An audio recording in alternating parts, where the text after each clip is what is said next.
إذن القضية مهمة أعزائي لأمثال هذه الروايات التي هي من أهم مسائلنا العقائدية أعزائي.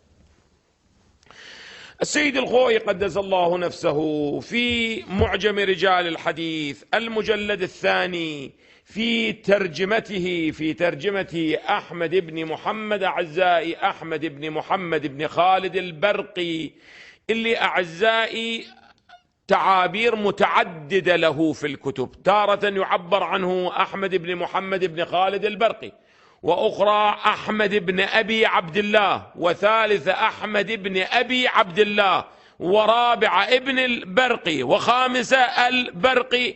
ومن هنا أعزائي نحتاج إلى بحث لاحق وهو التمييز، عندما يأتي اسمه لا بد ماذا من التمييز، ولكن بحث آخر.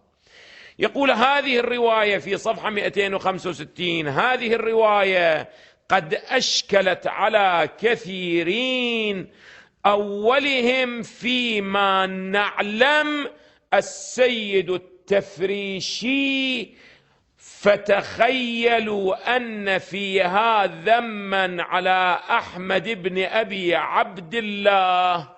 أول من شكك وقال أن هذه الرواية دالة على التضعيف هو من؟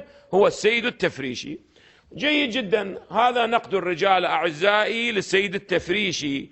الرجالي المحقق السيد مصطفى ابن الحسين الحسيني التفريشي من أعلام القرن 11 في الصفحة الجزء الأول صفحة 154 أعزائي، رقم الترجمة 311.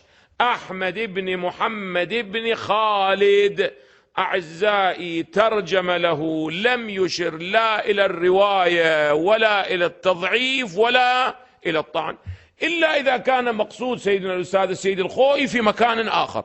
في ترجمته لم نجد هذا المعنى عند السيد التفريشي.